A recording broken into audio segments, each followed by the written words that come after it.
By the late 1960s, the world's most famous band was crumbling from the inside. The Beatles, once united in genius, had reached a point where even stepping into the studio together felt like walking into a battlefield.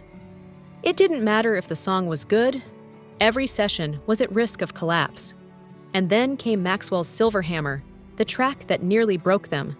Paul McCartney, ever the perfectionist, was determined to bring his vision to life. To him, this quirky little song was just another creative experiment. But to the rest of the band, it was torture. George Harrison admitted that Paul kept forcing them into what he called sugary, childish-sounding material.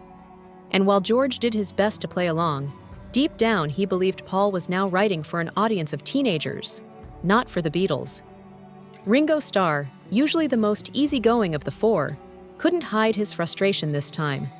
He would later call the recording of Maxwell's Silver Hammer the worst studio experience of his entire Beatles career. Endless takes, endless days, and no end in sight. What was supposed to be just another track turned into weeks of pure madness. John Lennon wasn't even there for most of it. Still recovering from a car accident, he heard about the chaos from George and Ringo.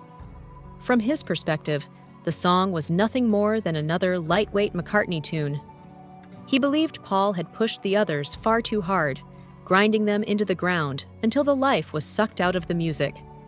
Lennon even pointed out that Maxwell's Silver Hammer drained more money and energy than almost anything else on the album. In his mind, it could have been better if he had been the one to handle it, but Paul saw things differently. In his memory, the recording hadn't dragged on for weeks. It had only taken 3 days. To him, the backlash from his bandmates was overblown, and unlike the others, he actually loved the track. McCartney explained that Maxwell's Silver Hammer was never meant to be personal. It was just a story he invented, almost like writing a play.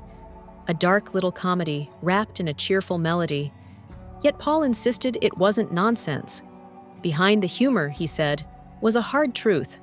Life has a way of crashing down when you least expect it. Just when everything seems perfect, bang, bang, something comes along to shatter it all.